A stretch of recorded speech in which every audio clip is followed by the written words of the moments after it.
Bismillahirrahmanirrahim. Assalamualaikum warahmatullahi wabarakatuh. Perkenalkan, nama saya Aulia Fitri Zatia dengan NIM 1830105007 dari Tadris Matematika semester 7. Baik, sebelum itu yang saya hormati Ibu Dr. Elda Herlina MPD selaku dosen pembimbing seminar proposal saya pada kali ini. Dan yang saya hormati Ibu Nolanari SSI MPD selaku dosen penguji seminar proposal saya pada kali ini. Baik, di sini saya akan mempresentasikan bagaimana proposal yang akan saya teliti ketika selesai dari seminar proposal pada kali ini. Baik, seminar proposal saya pada kali ini itu dengan judul Pengembangan e-modul berbasis HOTS yang integratif untuk meningkatkan self-regulated learning peserta didik di kelas 11 MAN 2 Tanah Datar. Nah, untuk konten dari beberapa topik kali ini saya membahas 3 bab. Di bab pertama yaitu pendahuluan, saya akan membahas mengenai latar belakang, rumusan masalah, lalu tujuan pengembangan, lalu spesifikasi produk, lalu pentingnya pengembangan, lalu asumsi dan fokus pengembangan, dan yang terakhir itu di bab 1 adalah definisi operasional. Lalu untuk di bab 2-nya itu mengenai pembahasan. Nah, pembahasan di sini itu ada 2 bagiannya, ada landasan teori dan ada penelitian relevan. Nah, untuk landasan teori ini terbagi lagi beberapa topik materi, yaitu terdiri dari e-modul, lalu ada HOTS, lalu ada self-regulated learning, dan yang terakhir ada Kivisoft Flipbook Maker. Nah, untuk di bab 3 nanti penutup, itu akan saya membahas tentang jenis penelitian, lalu rancangan penelitian, lalu ada prosedur pengembangan, subjek uji coba, lalu teknik pengumpulan data, lalu ada instrumen penelitian, dan yang terakhir adalah teknik analisis data. Itu beberapa bab yang akan dijelaskan dalam proposal penelitian saya. Nah, untuk bab 1 pendahuluan, itu yang pertama itu adalah latar belakang teorinya. Nah, pendidikan itu merupakan salah satu faktor yang mana dia itu menyebabkan maju dan mundurnya suatu bangsa. Ini juga tertuang di dalam Undang-Undang Nomor 20 Tahun 2003 yang mana itu menyatakan tentang sistem pendidikan nasional itu di pasal 1 yang menjelaskan bahwasanya pendidikan itu merupakan usaha dasar dan terencana untuk mewujudkan suasana belajar dan proses pembelajaran agar peserta didik itu dapat mengembangkan potensinya secara aktif, baik itu dari kebidaagamaan, pengendalian diri, kecerdasan, akal mulia, ataupun keterampilan baik untuk dirinya sendiri, masyarakat, ataupun lingkungan bangsa dan negara. Nah, oleh karena itu pendidikan itu sangatlah penting untuk memajukan suatu, bisa melihat faktor maju atau mundurnya suatu bangsa tersebut. Nah, kondisi umumnya itu di sini saya tentu terfokus kepada pembelajaran matematika. Nah, matematika itu sendiri identik dengan soal-soal yang HOTS atau soal-soal yang bisa kita katakan sulit. Yang dimana soal-soal ini itu memberikan soal-soal yang tak rutin kepada peserta didik. Nah, kondisi yang terjadi, hambatan yang terjadi itu peserta didik ini tak jarang itu mendapatkan hambatan dari penyelesaian masalah matematika, apalagi yang dinamakan dengan tingkatan soal itu pada soal HOTS.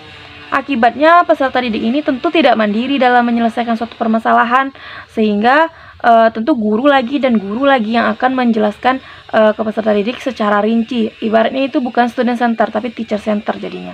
Sehingga faktor-faktor ini yang menyebabkan tentu salah satunya adalah sumber belajar atau bahan ajarnya dan juga bisa berupa media pembelajaran. Nah, untuk melihat beberapa faktor tersebut, teori tersebut, tentu saya melakukan observasi, di mana saya melakukan observasi kepada guru dan juga kepada peserta didik, di mana guru di sini tentu guru matematika yang mengajar di bidang studi matematika. Itu saya melakukan wawancara dan juga observasi dengan instrumen penilaian itu penelitian itu angket dan interview, dimana dari kesimpulan yang saya dapatkan itu masih rendahnya self-regulated learning peserta didik dari bahan ajar yang diberikan oleh pendidik. Misalkan seperti yang terjadi itu kurangnya inovasi dalam pembelajaran, lalu level kognitif siswa itu masih rendah, masih menggunakan level C2 dan C3, dan lalu motivasi siswa itu masih kurang dalam belajar. dari angkat yang diisi oleh siswa. Dan yang terakhir itu tidak kreatif siswa tersebut atau peserta didik tersebut dalam menunjang pembelajaran, kurang motivasi, kurang kreatif dalam menyelesaikan suatu permasalahan matematika. Oleh karena itu, solusi yang saya gunakan di sini adalah yang pertama itu bahan ajar inovasi di era teknologi ini. Gunanya itu adalah untuk meningkatkan kualitas, bukan hanya kuantitas, tetapi kualitas siswa atau peserta didik yang ada pada saat sekarang ini dengan pembelajaran baik itu daring ataupun online, daring ataupun offline. Lalu ada Android dan komputer. Nah, solusi Android dan komputer ini kan banyak kita jumpai, dapat diakses di mana saja dan tentu saja itu interaktif bagi peserta didik. Dan solusi yang terakhir itu adalah di sini saya membuat inovasi baru dalam proses pembelajaran itu dengan e-modul berbasis host yang integratif. Selain dia tentang pendidikan secara umum, tetapi juga kita tanamkan nilai keagamaan di dalamnya. Nah, sesuai dalam surat Al-Ghafir ayat 54 yang berbunyi, A'udzubillahi minasyaitonirrajim. Bismillahirrahmanirrahim. Hudaw wa dzikra liulil albab. Shadaqallahul azim. Yang artinya itu adalah untuk menjadi petunjuk dan peringatan bagi orang-orang yang berpikiran sehat. Nah, Allah Subhanahu wa taala itu memerintahkan manusia untuk berpikiran sehat yang memiliki pandangan dan siap mengambil pelajaran dalam menerima suatu permasalahan. Oleh karena itu, semua permasalahan yang diberikan baik dalam pembelajaran umum ataupun pembelajaran matematika khususnya tentu harus diselesaikan dengan pikiran yang sehat. Nah, e-modul tadi solusi yang akan saya buat. E-modul ini tentu berasal dari sebelumnya itu kata modul, yaitu dalam bentuk media cetak pembelajarannya. Nah, e-modul ini transformasi dari modul, yaitu dari media cetak kita transformasikan ke media elektronik yang bisa interaktif, bisa digunakan di Android, bisa digunakan di dalam komputer. Nah, proses perencanaan pemantauan transportasi ini tentu akan meningkatkan atau mengubah yang dari dulunya rendah menjadi tinggi itu self-regulated learning siswa, sehingga dapat mengubah kemandirian siswa itu menjadi lebih mandiri dalam proses pembelajarannya. Nah, diangkatlah judul dari permasalahan yang saya terima itu, yang saya dapatkan itu pengembangan e-modul berbasis HOTS yang integratif untuk meningkatkan self-regulated learning peserta didik di MAN 2 tanah datar. Nah, itu untuk latar belakang. Selanjutnya untuk rumusan masalah. Ada dua, yaitu yang pertama rumusan masalahnya adalah bagaimana validitas dari e-modul berbasis HOTS yang integratif dalam meningkatkan self-regulated learning peserta didik. Lalu yang kedua, rumusan masalahnya adalah bagaimana praktikalitasnya dari e-modul berbasis HOTS yang integratif dalam meningkatkan self-regulated learning peserta didik. Dan didapatkan pula tujuan pembelajaran dari rumusan masalah tersebut, yaitu yang pertama, menghasilkan media pembelajaran matematika berupa e-modul berbasis HOTS yang integratif dalam meningkatkan self-regulated learning peserta didik yang valid. Dan tujuan kedua tentu yang praktis. Untuk spesifikasi produknya terbagi menjadi dua, ada teknis dan non teknis. Untuk yang teknis itu ada Quisoft Flipbook Marker Pro, yang dimana di sini peneliti menggunakan aplikasi tersebut atau software tersebut yang bisa kita akses di Android ataupun perangkat komputer. Dan yang kedua itu multimedia. Nah, materi yang dipaparkan di sini bukan hanya visual saja, tetapi juga bisa audio, visual, dan audio visual. Ada juga gambar-gambar animasi nanti. Dan yang selanjutnya spesifikasi teknisnya adalah komponen e-modul. Nah, di modul ini bukan hanya sembarangan saja kita membuatnya, tetapi haruslah mengandung beberapa komponen, barulah itu bisa kita sebut dengan e-modul. Itu diantaranya ada cover, kata penghantar, daftar isi, kompetensi, tujuan pembelajaran, petunjuk, uraian materi, rangkuman, latihan soal, umpan balik, kunci jawaban, dan daftar pustaka. Nah, itu untuk spesifikasi teknis. Untuk spesifikasi non-teknisnya, yaitu yang pertama adalah cara penggunaannya. Bagaimana cara kita bisa menggunakan e-modul tersebut di dalam Android ataupun komputer.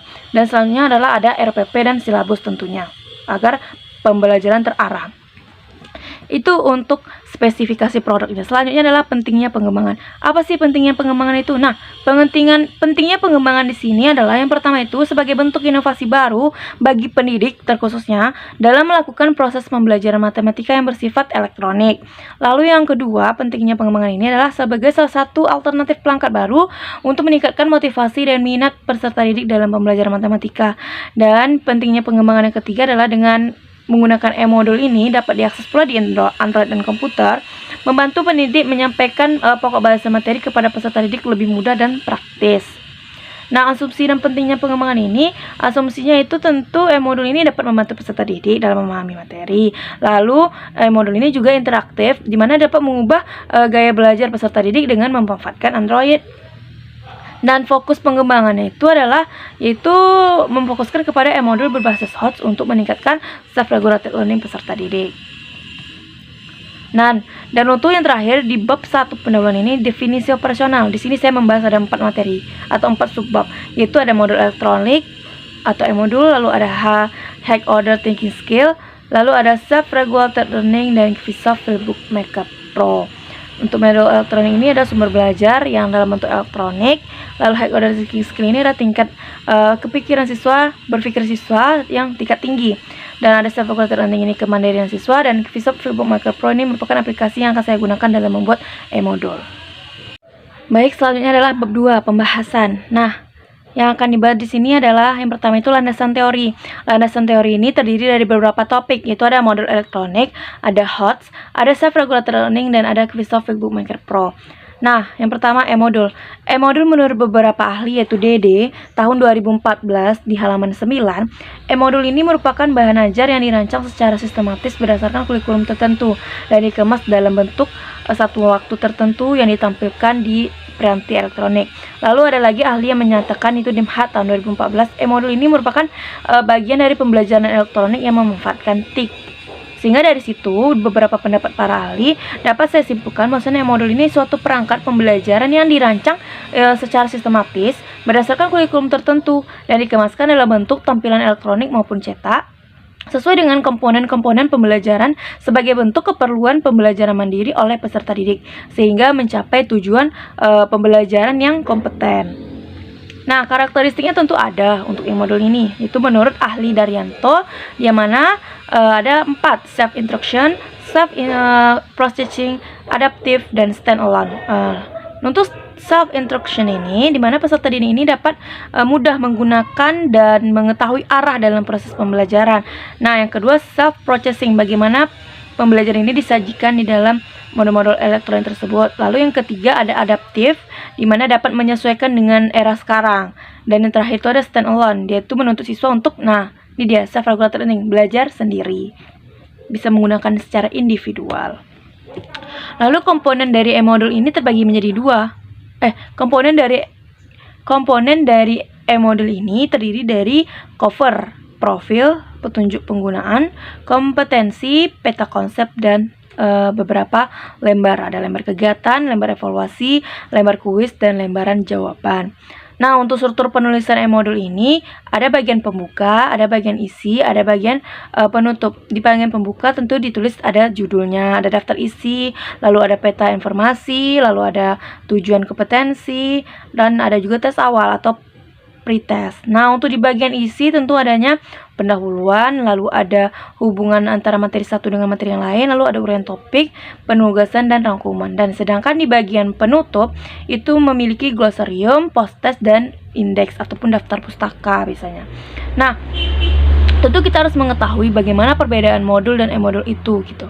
Nah, untuk perbedaan modul dan e-modul itu ada beberapa. Kalau modul itu dia biasanya ditampilkan dengan kertas-kertas ya, hard copy. Sedangkan elektronik ini bisa menggunakan HP, Android ataupun komputer. Lalu kalau untuk modul ukurannya itu kan sangat tebal jika jumlahnya sangat banyak. Sedangkan elektronik tentu lebih praktis, bisa kita simpan hanya di dalam memory card saja gitu. Lalu modul ini tidak menggunakan sumber daya khusus, itu keuntungannya. Tetapi kalau komputer tentu menggunakan sumber daya khusus, itu kan dalam baterainya, dalam listriknya, seperti itu. Lalu untuk modul ini penyimpanan datanya tidak menggunakan CD, langsung kita dapat pegang gitu. Sedangkan di modul elektronik ini dia penyimpanannya menggunakan CD, USB ataupun memory card.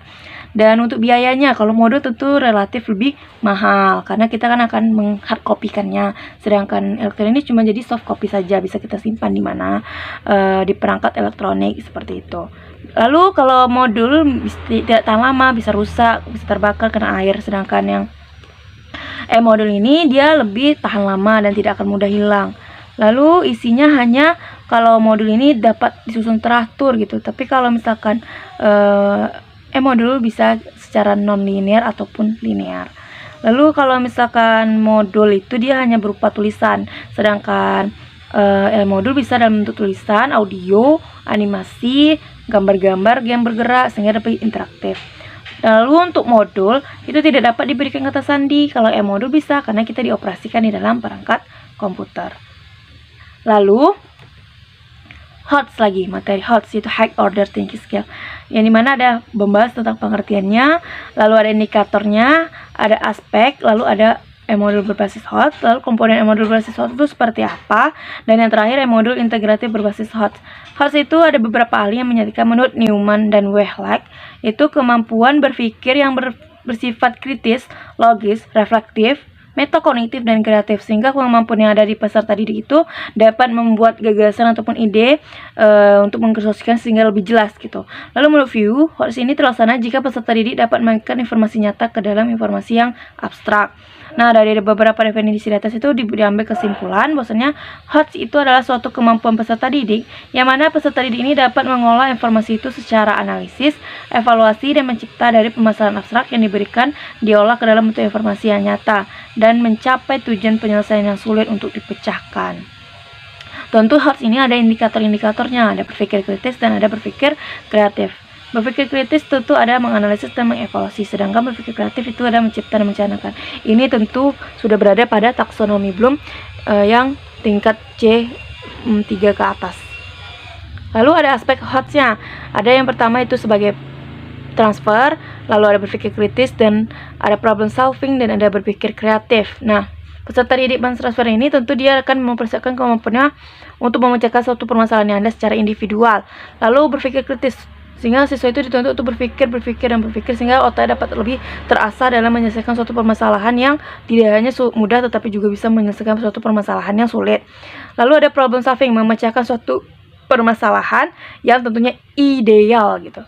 Identify the problem, lalu ada define and represent the problem, explore possible strategies, and act on the strategies, and look and back and evaluate the effect. Nah, itu satu problem solving yang secara ideal bisa peserta didik selesaikan.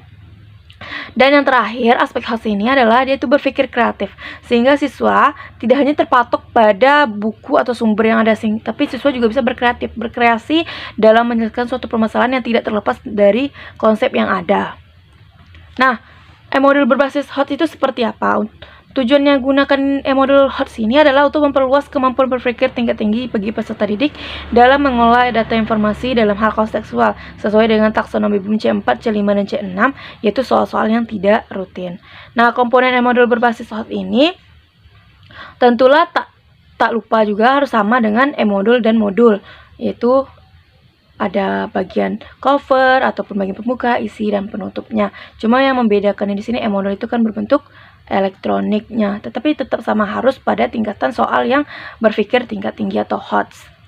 Nah, modul integrasi berbasis HOTS ini seperti yang sudah saya sebutkan di awal, pengetahuan bukan hanya secara umum saja, tetapi bisa kita kaitkan ke dalam nilai keagamaan, yaitu yang bisa terdapat dalam Al-Quran ataupun hadis, sehingga kita tidak pernah luput dari namanya nilai-nilai keagamaan, baik itu nilai sehingga kita dapat bersikap lebih rendah hati dalam suatu jika terjadi suatu pembelajaran di dalam kelas. Kita selalu ingat Allah Subhanahu wa taala, Nabi Muhammad SAW, sehingga pembelajaran kita insya Allah diberi pahala yang berlimpah oleh Allah. Lalu subdomain selanjutnya adalah self-regulated learning, di mana ini self-regulated learning ada suatu pembelajaran yang ada dalam diri peserta didik di dalam mengolah informasi kognitif secara afektif dan psikomotor sesuai dengan rasa berani, lalu tanggung jawab dan percaya diri secara mandiri. Faktor yang mempengaruhinya ada faktor psikologis, fisiologis, dan juga faktor lingkungan. Nah, indikator-indikatornya ada kognitif, motivasi, dan perilaku sesuai dengan faktor-faktor tadi, ada psikologis, fisiologis, dan lingkungan. Nah, untuk sebab yang terakhir di bab 2 adalah Microsoft Bookmaker Pro, di mana Ini merupakan salah satu aplikasi perangkat lunak yang ada di dalam komputer untuk memudahkan kita dalam membuat e-modul, di mana pembuatan e-modul ini tentu lebih menarik dalam bentuk elektroniknya. Bisa kita lengkapi fitur hyperlink, gambar, lalu ada video, YouTube ataupun berbagainya. Bisa kita masukkan ke dalam tersebut sehingga dapat kelebihannya itu tentu ada mempermudah peserta didik dalam praktik lapangan atau praktik pembelajarannya, lalu menghilangkan kejenuhan peserta didik dalam belajar. Dan yang terakhir dapat diakses mudah baik online ataupun offline. Jika misalkan ingin di copy atau di hard copy kan bisa di print. Jika tidak, jika hanya ingin disimpan di dalam Android atau perangkat komputer, itu sudah disimpan dalam komputer saja seperti itu. Namun di balik kelebihan tentu ada namanya kekurangan. Nah, kekurangan ini tuh membutuhkan perangkat lunak seperti komputer dan Android, dan juga dia tidak dapat mengisi jawaban secara langsung di dalam flipbook. Jadi nanti mungkin dibutuhkan suatu tambahan kertas untuk peserta didik menjawab latihan-latihan soal yang ada. Nah, itu dia untuk di landasan teori pada bab 2. Lalu untuk bab 2 selanjutnya itu penelitian relevan. Saya di sini menemukan ada 3 buah penelitian relevan. Yaitu yang pertama penelitian Bidayatun Nafi Anda Superman, yaitu judulnya pengembangan e-modul program linear berorientasi higher order thinking skills dengan pendekatan saintifik untuk siswa kelas 10. Nah, hasil penelitian itu didapatkan maksudnya itu layak bagi ahli materi dan ahli media, sehingga ini bisa digunakan dalam proses pembelajaran siswa menggunakan e-modul dengan tingkatan soal HOTS. Lalu penelitian relevan yang kedua itu adalah penelitian mengenai e-modul berorientasi pemecahan masalah dalam pembelajaran statistik inferensial yang diteliti oleh Iwayan Widiana. Nah, pada penelitian ini dia mengembangkan modul elektronik itu secara statistik yang berorientasi kepada pemecahan masalah dan kemampuan berpikir kritis sehingga dapat mengetahui penggunaan modul elektronik itu bagi mahasiswa. Dan model pembelajaran yang digunakan itu adalah model PLOM. Dan penelitian relevan yang terakhir yang saya temukan ada pengembangan pembelajaran mandiri melalui pendampingan modul berbasis HOTS untuk meningkatkan grid dan kemampuan koneksi matematis. Nah, ini ditulis oleh peneliti Andi Setioningrum dan Sukestiarno. Dari kesimpulan tersebut didapatkan maksudnya masih rendah koneksi matematis pada materi pecahan di kelas 6 peserta didik, sehingga pembelajaran itu perlu berdampingan dari modul berbasis HOTS yang bermuatan grade. Dan peserta didik usia sekolah ini pun dituntut untuk mandiri dalam belajar keilmuan. Nah, sehingga dapat disimpulkan beda penelitian saya ya dengan penelitian yang sudah ada itu adalah pada model yang digunakan. Di sini saya menggunakan model 4D. Dan penelitian saya kali ini itu menghasilkan suatu produk yang dapat diakses di Android, itu dengan bernama e-modul yang berbasis HOTS. Dan tentu tak lupa yang membedakan paling utama adalah saya membuatnya diintegrasikan dengan Al-Quran sesuai dengan visi misi dari perguruan tinggi yang saya jalani sekarang seperti itu. Dan itu adalah untuk bab 2-nya. Lalu yang terakhir bab 3 hasil dan pembahasan. Nah, sebelumnya sudah saya katakan, ada model yang saya gunakan pada kali ini itu adalah 4D, di mana model 4D ini itu suatu produk pengembangan berupa modul elektronik yang digunakan dalam belajar matematika itu ada model 4D ini terdiri dari define atau pendefinisian, desain, perancangan, develop ada pengembangan, disseminate ada penyebaran. Nah, itulah dinamakan 4D. Nah, untuk subjek penelitiannya di sini saya akan melakukan di Mandua Tanah Datar bagi siswa kelas 11 IPA pada materi matematika wajib. Nah, teknik pengumpulan datanya itu berupa angket dan wawancara. Instrumen yang digunakan itu ada validasinya itu menggunakan lembar berupa validasi itu menggunakan lembar angket, dan praktikalitas itu menemukan percobaan di lapangan terbatas itu saya mencobanya dalam penelitian. Dan teknik analisis datanya sesuai instrumen yang nanti saya gunakan, itu menggunakan skala Likert dalam menilai atau menganalisis data yang telah saya temukan sebelumnya, menggunakan validasi dan juga menggunakan praktikalitas. Baik, terima kasih atas perhatian Bapak Ibu. Terima kasih atas perhatian Ibu. Mungkin hanya segitu presentasi dari materi saya pada kali ini dan seminar proposal penelitian saya pada kali ini. Mohon maaf jika ada salah kata. Assalamualaikum warahmatullahi wabarakatuh.